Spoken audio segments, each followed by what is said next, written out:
Good morning students. आज अपन ratio analysis के अंतर्गत कैपिटल स्ट्रक्चर रेशियोज को देखेंगे। कैपिटल स्ट्रक्चर रेशियोज जिसे अपन लीवरेज रेशियोज भी कहते हैं। कैपिटल स्ट्रक्चर रेशियोज का मतलब होता है व्यवसाय के स्वामियों द्वारा लगाई गई पूंजी तथा ऋणदाताओं से प्राप्त की गई रकम के बीच संबंध से होता है। कैपिटल स्ट्रक्चर रेशियो के द्वारा हम जोखिम पूंजी अर्थात समता पूंजी के माध्यम से ऋणदाताओं को प्रदान किए जाने वाले सुरक्षात्मक आवरण का मूल्यांकन करने में भी सहायक होते हैं। ऋणदाताओं को यह अनुपात यह बताता है कि उनके द्वारा लगाई गई रकम की तुलना में स्वामियों द्वारा विनियोजित पूंजी कितनी है।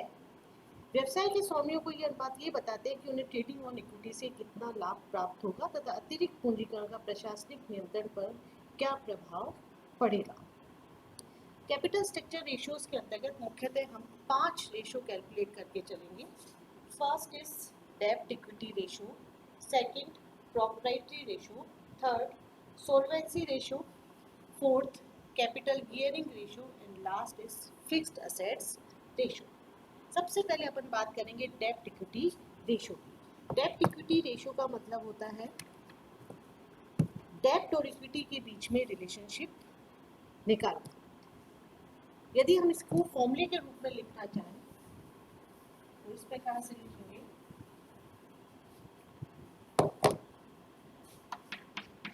डेब्ट upon equity.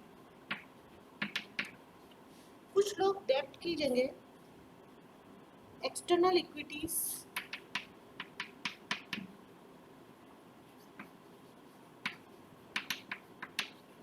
Upon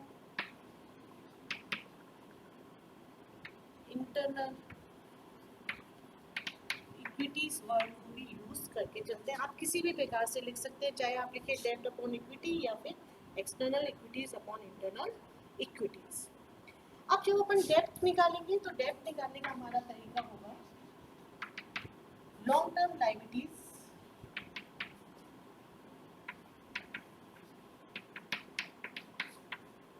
plus short term liabilities.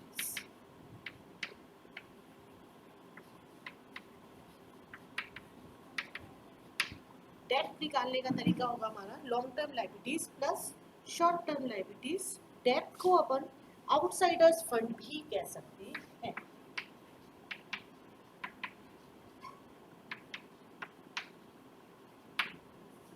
आप डेब्ट लिखें, आउटसाइडर्स फंड लिखें या एक्सटर्नल इक्विटीज लिखें, तीनों में ही निकालने का एक ही तरीका होगा long term liabilities plus short term liabilities. और फिर अपन निकालेंगे इक्विटी।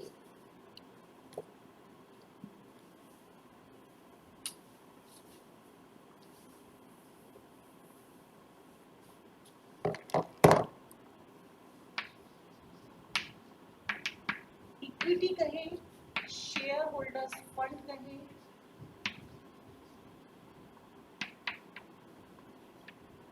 ओनर्स फंड,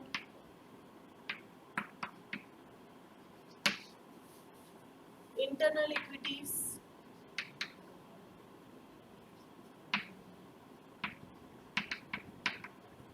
कुछ भी आपसे निकालने का कहा जाए, निकालने का सबका एक ही तरीका होगा equity share capital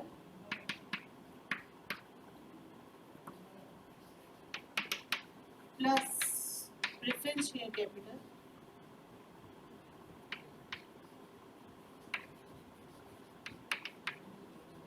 plus general reserve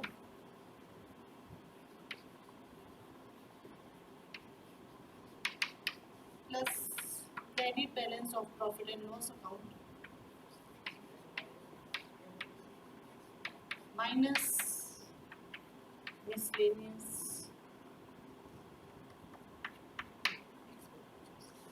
minus fictitious assets लिख दीजिए या इसकी जगह क्रेडिट आप ये भी लिख सकते हैं reserves and surplus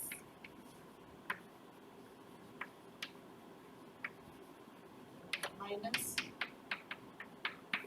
fictitious assets.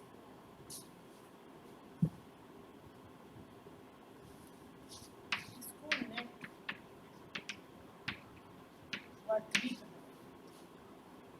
Equity हो, शेयर होल्डर्स फंड हो, ऑनर्स फंड, इंटरनल इक्विटीज या नेटवर्क, कोई भी वर्ड यूज करो, निकालने का एक ही तरीका होगा, equity share capital plus preference share capital plus general reserve plus reserves and surplus minus fictitious assets.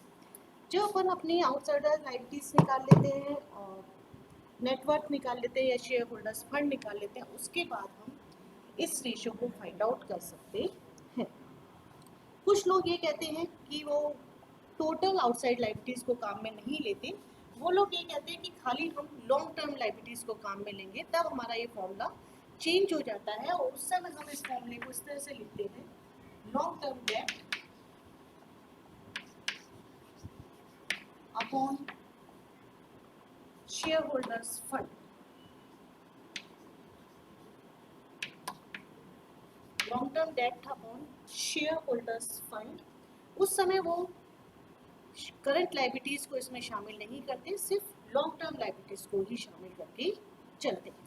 आप एग्जाम में किसी भी तरीके से निकाल सकते हो, आप लॉन्ग टर्म और शॉर्ट टर्म दोनों काम में भी ले सकते हो, खाली लॉन्ग टर्म भी काम में ले सकते हो, लेकिन आपको फॉर्मूले में एक्सप्लेन करना पड़ेगा कि आपने किस चीज को काम में लिया। दूसरा रेशो होता है हमारा प्रोप्राइटरी रेशो।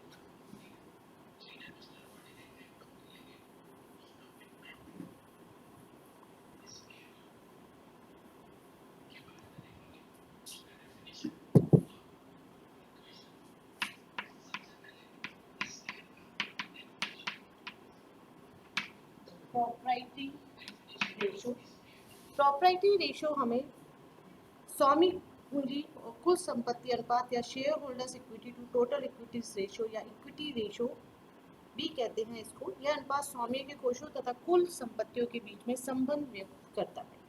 यदि हमें फॉर्मूला लिखना पड़े तो इसको इस तरह से लिखेंगे, proprietary ratio is equals to proprietors fund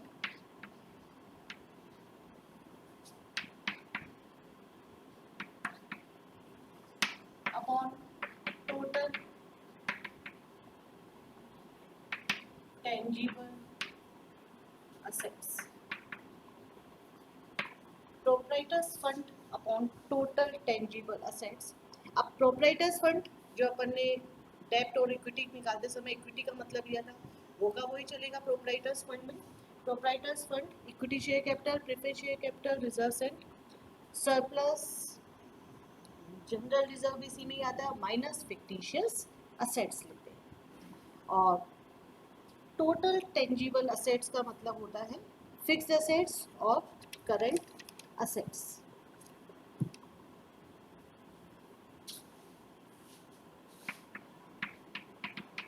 fixed assets plus current assets, यदि आपको डेप्रिसिएशन दे रखा है तो डेप्रिसिएशन फिक्स्ड असेट्स में से माइनस करके दिखाया जाएगा। तीसरा रेशो होता है हमारा सोल्वेंसी रेशो, जिसे अपन डेब्ट टू टोटल असेट्स रेशो भी कहते हैं।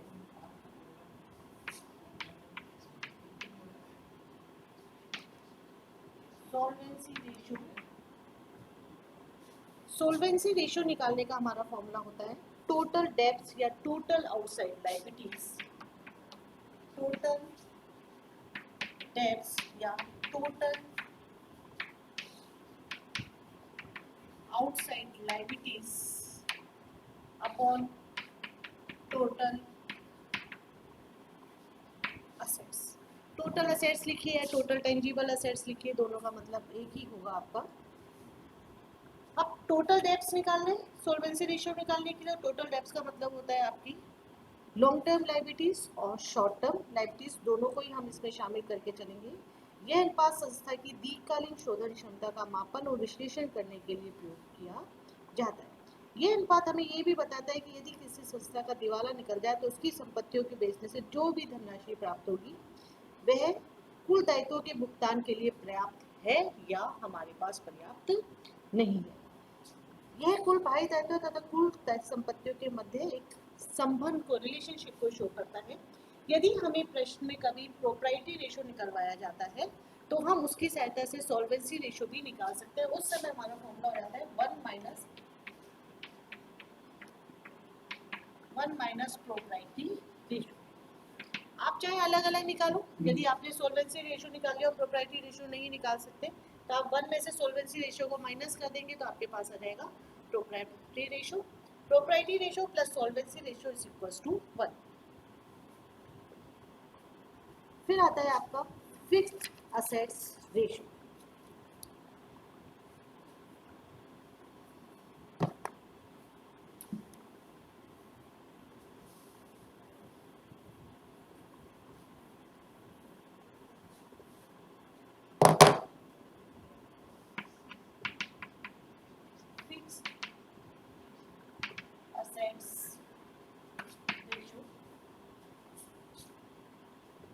फिक्स्ड असेट्स रेशियो के अंतर्गत हम स्थायी संपत्तियों का अनुपात कुछ दीर्घकालीन कोषों से ज्ञात करते हैं। फिक्स्ड असेट्स अपॉन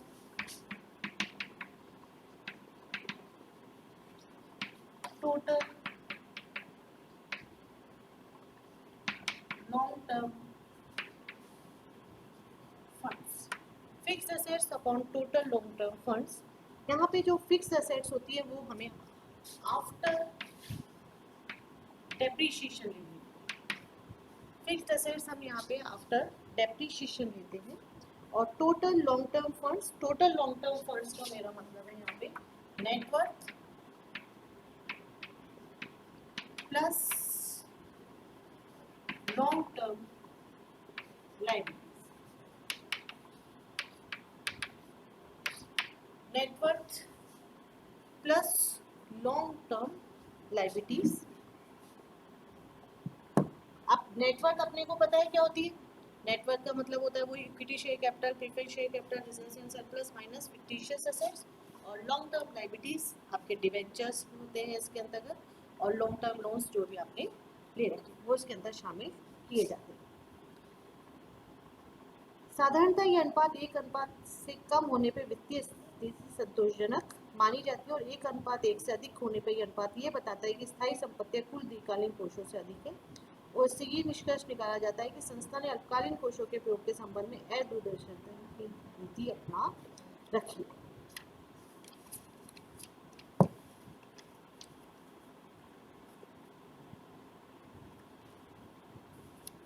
अब लास्ट होता है अपना इसमें 5वां ratio, capital gearing ratio.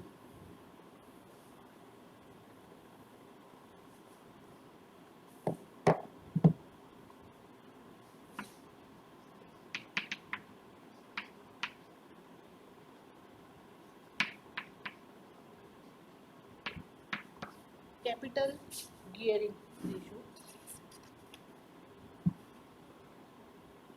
Capital gearing ratio या फिर अपन इसको गियरिंग रेशियो भी कह सकते हैं।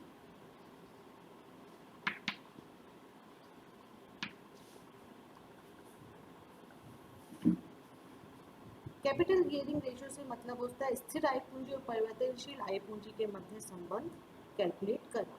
स्थिर आय पूंजी से हम इसमें ऐसी पूंजी से लेते हैं जिसपे प्रत्यय की दर एक निश्चित या फिक्स्ड होती है। Fixed charge capital upon variable charge capital. Fixed charge capital upon variable charge capital. Fixed या इसको इस तरह से भी कह सकते हैं fixed cost bearing capital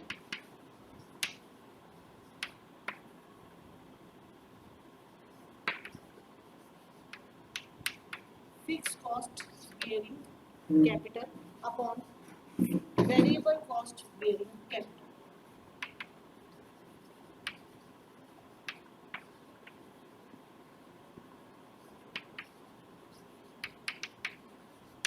Variable cost bearing capital. Fixed cost bearing capital का मतलब होता है ऐसी सिक्योरिटीज जिन पे हमें निश्चित दर से भुगतान करना पड़ता है, जैसे प्रेफरेंस शेयर कैपिटल इसमें हम शामिल करते हैं क्योंकि इसमें रेट ऑफ डिविडेंड फिक्स होती है। Preference share capital plus long term borrowings.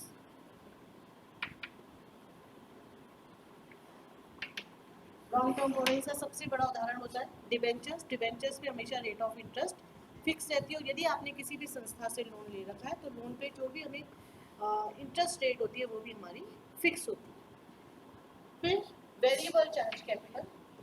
Variable charge capital जिसपे रेट ऑफ रिटर्न हमारी फिक्स नहीं होती बल्कि फ्लक्चुएट होती रहती है, इसमें हम शामिल करते हैं equity share capital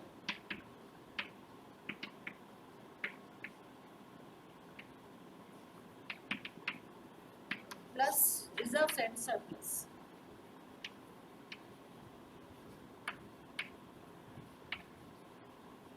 equity share capital plus reserves and surplus. अब आज हमने पढ़े capital structure ratios. Capital structure ratios में हमने 5 रेशियो पढ़े। पहला रेशियो था हमारा डेब्ट इक्विटी रेशियो, जिसको हमारा कैलकुलेट करने का फॉर्मूला होता है डेब्ट अपॉन इक्विटी।